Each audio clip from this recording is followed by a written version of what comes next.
Om. All hail to Almighty Vasudeva. Srimad Bhagavatam, Canto 10, Chapter 24. Sri Shuka said, Thus the illustrious in Braja stayed with Baladeva, where once he surveyed the cowherds, eager sacrifice to make for the rain-giver mighty Indra's sake. Though he is supreme and omniscient, the soul of all, and perceived their intent, to Nanda and the peers respectfully he raised some fine points of inquiry. Krishna said, What is this commotion, O father dear? What undertaking is going on here? By whom, for what is thus performed this sacrifice? I fain would be informed. I am greatly desirous to hear. Please speak, and I will lend a willing ear. For things may be tacitly understood, but to keep secrets ill becomes the good. But those who view with equanimity, impartial in friendship and enmity, and see all souls as equally divine, make no distinction between thine and mine. A stranger might be viewed with enmity, a friend is like one's own self said to be. Or knowing or not knowing what they do, the common people diverse acts pursue. The knowing ones their objects do fulfill, the unknowing remain unsuccessful. Such being so, let this act be described. Has it been by authority prescribed?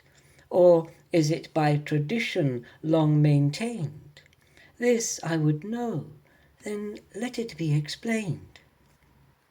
Sri Nanda said, Illustrious Indra, Parjanya height, has clouds as his emanations of his might. To please all creatures and the life maintain, the clouds shower goodness like milky rain. Dear child, both we and all others implore his grace, and the cloud compeller adore. With fire rites and offerings of grain, he sends his discharge in the form of rain. The remnants of sacrifice life sustains. There is fulfillment of life's threefold aims. Parjanya is the cause of man's success, and doth with pious fruit the people bless. Both by tradition and authority men perform this holy ceremony. And those who out of spite this rite transgress, or lust or greed, gain not auspiciousness. Sri Shuka said, Thus hearing what noble Nanda had said, with other cowherds by the elders led, Lord Indra's pride intending to provoke, Lord Keshava unto his father spoke. The illustrious one said, All creatures' life from past action proceeds.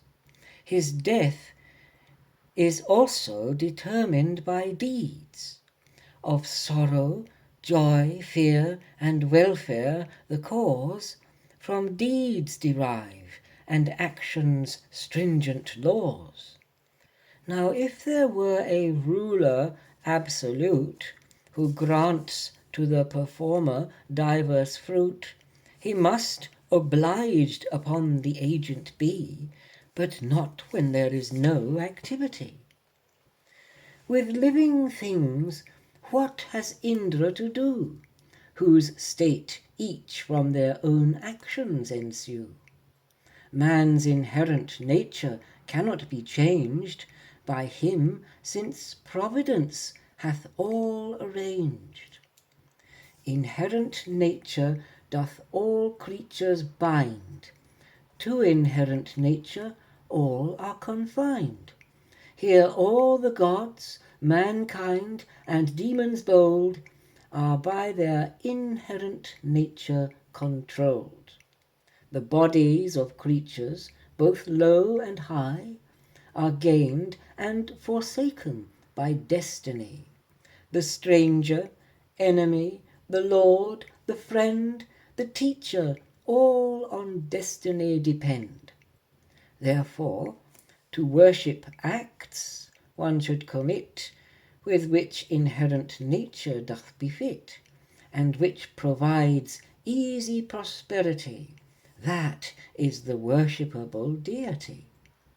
One benefactor doth the life sustain, to go elsewhere in the pursuit of gain were like a faithless wife who doth resort, forsaking her lord, to a new consort. Vipras by Vedic study life sustain, the martial princes by just rule maintain, the merchants by trade sustenance provide, and Sudras serve the twice-born, void of pride. 4 duties of merchants are said to be agriculture, commerce, and usury, and, as in our case, tending of the kine, in which duty we spend all of our time. From sattva, rajas, and tamas evolves the world, which is maintained and then dissolves. And when rajas rises to dominate, creatures combine and more creatures create. Impelled by rajas, clouds pour down the rain, and do with water all subjects maintain. From whence sustenance and welfare proceed, of what use is great Indra, or what need? We do not where the people flock abide, nor in hamlets and nice dwellings reside, but we, dear Father, in the forest roam, and in woods and on hillsides make our home. Therefore sacrifice let us undertake, for the cows, Brahmins, and the mountains' sake. Let articles for Indra's right gathered be to this sacrificial act transferred. Let many fine comestibles be made, let soup and cakes and sweet rice be displayed, let all the milky produce of the kine be brought here for this sacrifice divine. The Brahmins should the holy fire light, and Vedic incantations should recite, and they must be rewarded for their vows with lavish gifts of food and milking cows. All should be fed with an especial grace, e'en as befits the outcast and the base. Then feed the cows with grass that welfare brings, then to the mountain make your offerings. After the feast your persons ornament with fine raiment, gems, and fragrant ointment. Round the cows, the Vipras, to celebrate, the fires and hill circumambulate. This is, dear Father, my decided view. You may perform it, if it pleases you. Let sacrifice to cows and Brahmins be, and to the hill, and that would well please me. Sri Shuka said, Thus did the Lord, as one with time, deride Shakra, in order to minish his pride, which Nanda and the cowherds having heard, they thought it well, and trusted in his word. Thereon they were eager to undertake whatever Madhusudana had spake. They had the Brahmins Vedic hymns recite, and used the articles for Indra's right. Then the twice-born the sacred tribute bring, and to the mountain make their offering. They fed the cows grass from abundant store, then driving the cattle wealth on before, a grand festivity they celebrate, and round the mountain circumambulate. The cowherd dames, well dressed and beautified, mounting on ox-drawn wagons forward ride.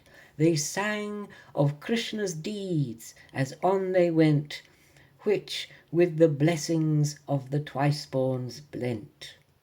Then Krishna a colossal form assumed, and the tribute and offerings consumed, to fill the cowherds with wonder and dread, while eating, "I am the mountain," he said.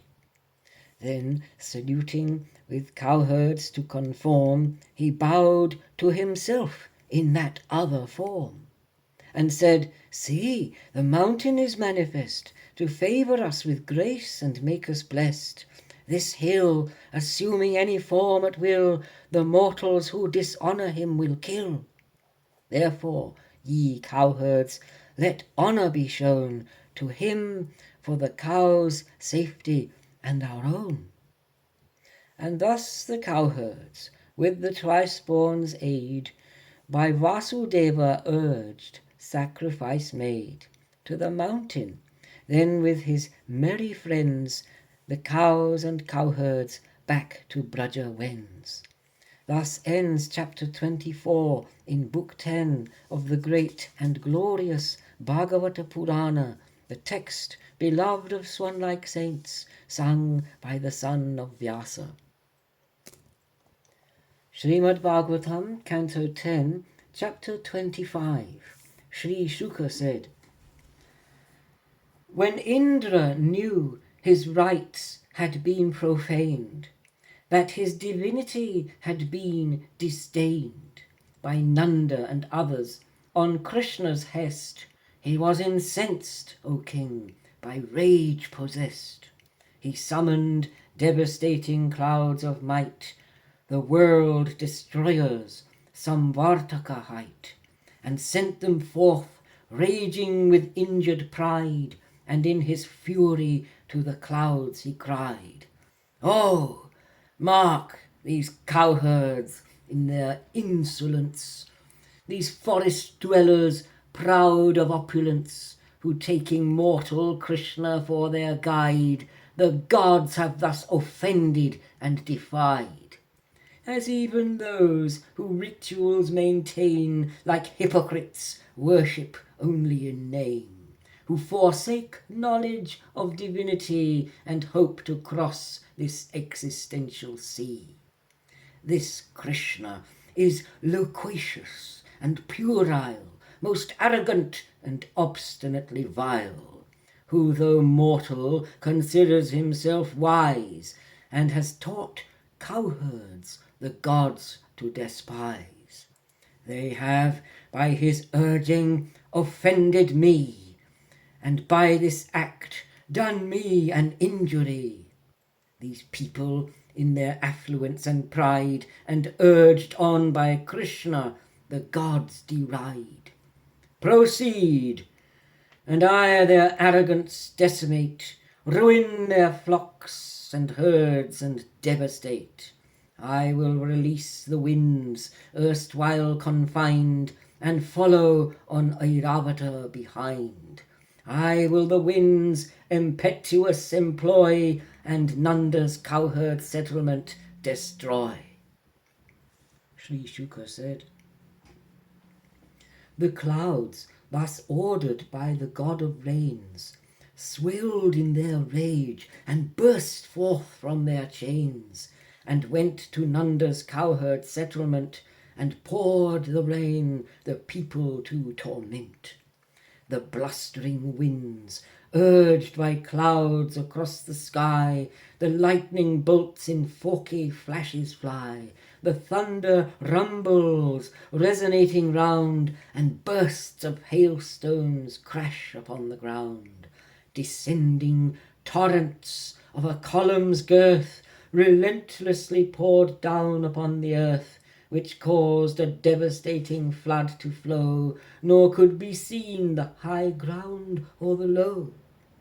The cows were by the wind and rain oppressed, the cowherds trembled and were sore distressed, the cowherd dames were by the cold distraught, and all Govinda's protection besought. They tried in vain their exposed heads to shield, and keep their children and themselves concealed, and much distressed by the wind and rain, before the feet of the Almighty came. O Krishna, Krishna, highly fortunate, our dear Lord and Gokula's potentate, you should from the god's fury save us, please, since you are always kind to devotees. Marking the hail, the violent wind and rain, the cowherds almost senseless in their pain, the Almighty One, after thinking, knew that all to Indra's injured pride was due. Since we his sacred rites had nullified, Indra seeks to destroy us in his pride, and thus doth with untimely winds assail, with rainstorms unseasonable and hail. Well, as for that, as a matter of fact, by my own proper power I shall counteract, and teach those lords of the world who presume in folly false vanity to assume, and who by tyrannical sway disturb the world, I shall their vain arrogance curb. Since gods to sanctity should be disposed, deluded not by pride, to good opposed, my purpose is they must be rectified, and thus relieved of inordinate pride. My supplicants must therefore be restored to safety, who have me as their own Lord. I shall on my people comfort bestow. Indeed, I have made this my certain vow. Thus he, then with one hand he raised on high the mountain Govardhana into the sky. Thus Vishnu playful aspect did assume, and held it as a child holds a mushroom. Now the Almighty spoke in words like these: O mother, father, cowherds, if you please, enter beneath the mountain's cavity, with all your cattle, wealth, and property. Fear not the rain, as I the mountain prop. I will not let it from my hand to drop. Enough of your terror and wild alarm. I assure you freedom from scathe and harm. On Krishna's word, they entered hastily a wide and commodious cavity. Their cows and wains and attendants convey, and free from fear under the mountain stay. Bearing hunger and thirst for their dear sake, all thought of his own comfort did forsake.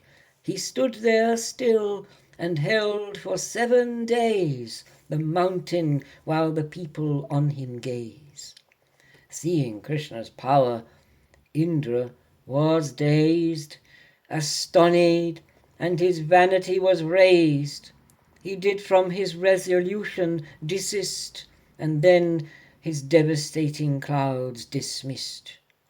Now shone the sun, the wind and rain abate, the fleecy clouds disperse and dissipate. To all the cowherds now the storm had fled. The lifter of Govardhana to them said, O cowherds, free from apprehensive woe.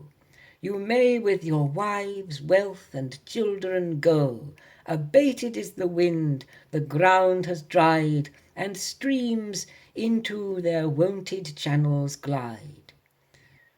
Thereon the cowherds loaded each his cart, with their effects and cattle wealth depart. The women, children, and the aged men with cautious steps began to follow them. Even the illustrious Lord of Grace put down the mountain in its proper place, while all beings saw him the mount restore with playful ease where it had stood before. The dwellers of the cowherd settlement, fraught with love and affection, were content. To greet him with delight they forward pace, and strain him in their fond eager embrace. The cowherd dames came forward to adore, they showered grains and curds and water pour, and with affection brought fine offerings, and conferred on him their choicest blessings. Yashoda and Rohini forward came, with Nanda and Bala of potent fame, and embrace him and his soft limbs caress, and with sincere eager affection bless. The host of gods who in heaven abide, the Siddhas, Sadhyas, Gandharvas beside, the Charanas, all dance, recite and sing, and send a rain of flowers, my dear king. Of conch shells and of kettle drums the sound through all the regions of heaven resound. Tumburu and Gandharva chiefs attend, and in song, O king, his praises commend. The loving cowherds surround him, O king, and with Bala the cattle forward bring. Then back to tending the cows they proceed, and praise the wonder of his mighty deed. The cowherd damsels, as they homeward wend, sing of his deeds and his graces commend, which love and joy and happiness imparts, since he had deeply touched their tender hearts. Thus ends chapter 25 in book 10 of the great and glorious Bhagavat Purana. The text beloved of swan-like saints, sung by the son of Vyasa. Om Tat Sat.